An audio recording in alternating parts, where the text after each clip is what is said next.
અમારી સરકાર જોડે એક જ વિનંતી છે કે રૂપાલા સાહેબની ટિકિટ રદ કરાય. એમને માફી માગી છે, એ નહીં ચાલે. એમની ટિકિટ રદ થશે એ અમારા માટે માફી જ છે. એટલે અમે મેઘરજ તાલુકાના ક્ષત્રિય સમાજના લોકો આજે મામલતદાર સાહેબને આવેદનપત્ર આપવા જઈ રહ્યા છીએ.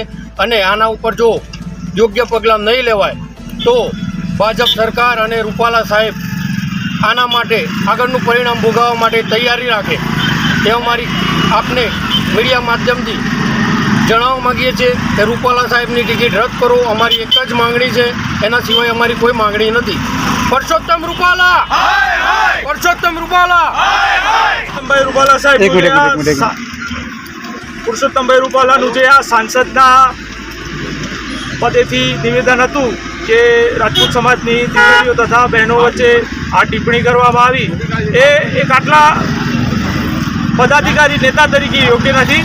અને ભાજપના કહેવા અનુસાર સી.આર. પાટીલ સાહેબે જે પ્રમાણે કહ્યું કે રાજપૂતો મોટું મન રાખીને પુરુષોત્તમ રૂપાલાને માફ કરે, એ રીતના રાજપૂત સમાજનું પણ કહેવું છે કે સી.આર. પાટીલ સાહેબ આપ અને તમામ ભાજપનું આલા કમાન્ડ મોટું મન રાખીને પુરુષોત્તમ રૂપાલાભાઈની ટિકિટ રદ કરે.